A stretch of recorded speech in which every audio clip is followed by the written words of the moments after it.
ছাত্র রাজনীতির যে কুপ্রভাবগুলো ছিল মূলত আর কি সেগুলো নয়, অমুক জায়গায় সিনিয়ররা যাবে, তমুক জায়গায় জুনিয়ররা থাকবে, দেখলে সালাম দিতে হবে, এই করতে হবে, সেই করতে হবে, এই ট্র্যাডিশনগুলো আপাতত আর নাই আলহামদুলিল্লাহ। চোখে মুখে স্বস্তির ছাপ। গেল 15 বছর ক্যাম্পাসে ছাত্রলীগের তাণ্ডব দেখে রীতিমতো অতিষ্ঠ ছিল সাধারণ শিক্ষার্থীরা। সিটের বিনিময়ে অংশ নিতে হতো দলীয় মিটিং মিছিলে। মনের বিরুদ্ধে গেলেও কোনো উপায় ছিল না তাদের। আমার কাছে মনে হয় কি ক্যাম্পাসে ছাত্র রাজনীতিটা খুবই ইনঅ্যাপ্রোপ্রিয়েট, এটা আমার ধারণা। কারণ বহির্বিশ্বে কোথাও আসলে ভার্সিটিতে ছাত্র রাজনীতিকে সাপোর্ট করে বলে আমার তো মনে হয় না। আর ঢাকা বিশ্ববিদ্যালয় যেহেতু বাংলাদেশে এত বড় একটা প্রতিষ্ঠান, এখানেও এটার গুরুত্ব কতটুকু আছে এটা আমি জানি না। তো এখন এই যে বিশ্ববিদ্যালয়ে যে 24 সালের যে গণঅভ্যুত্থান হলো, এরপরে এখনকার ক্যাম্পাসে যে হট টপিক সেটা হচ্ছে গিয়া দলীয় ছাত্র রাজনীতি নাকি হচ্ছে গিয়া ডাকসু। আমার কথা হচ্ছেই এখান থেকে কিন্তু আমরা গণতন্ত্রের প্রকৃত চর্চাটা শুরু করতে পারি। ছাত্র জনতার আন্দোলনের মুখে রাজনীতির বিষবাষ্প থেকে মুক্ত হয়েছেন শিক্ষার্থীরা।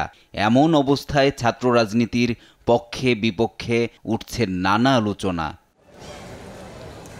ঢাকা বিশ্ববিদ্যালয় সহ এরই মধ্যে দেশের কিছু কিছু বিশ্ববিদ্যালয়ে শিক্ষার্থীরা ছাত্র রাজনীতি বন্ধের সিদ্ধান্ত নিয়েছে। এদিকে ঢাকা বিশ্ববিদ্যালয় ক্যাম্পাসে ছাত্র, শিক্ষক ও কর্মকর্তা কর্মচারীদের সব ধরনের দলীয় লেজুরভিত্তিক রাজনৈতিক কর্মকাণ্ড বন্ধ রাখার সিদ্ধান্ত নিয়েছে বিশ্ববিদ্যালয় প্রশাসন। ইতিহাস ঐতিহ্য সমৃদ্ধ প্রাচ্যের অক্সফোর্ড খ্যাত ঢাকা বিশ্ববিদ্যালয়ে বেড়াতে এসে বহিরাগত তকমায় অনেকেই হেনস্থার শিকার হয়। বিশ্ববিদ্যালয়ের নিয়ম লঙ্ঘনকারী কার্যকলাপে জড়িত ব্যক্তি এবং উত্ত্যক্তকারী ছাড়া বিশ্ববিদ্যালয়ে যে কেউ বেড়াতে আসতে পারেন উল্লেখ করেন শিক্ষার্থীরা।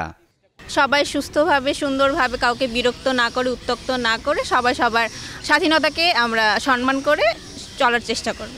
ঢাকা বিশ্ববিদ্যালয়কে একদিনেই আমি প্রাইভেট বিশ্ববিদ্যালয়ের মতো একটা বিশ্ববিদ্যালয়ের জায়গা তৈরি করতে পারবো না, আবার তেমনভাবে বলে দিতে পারবো না যে এখানে চলে আসেন। যেমন আমরা ঢাকা বিশ্ববিদ্যালয়কে একটা লম্বা সময় পার্কের মতো ব্যবহার হতে দেখেছি। এটা তো আমাদের ছাত্রছাত্রীদের জন্য কোনো ভালো বিষয় না। একটা পড়াশোনার পরিবেশ ঠিক রাখার ব্যাপার থাকে।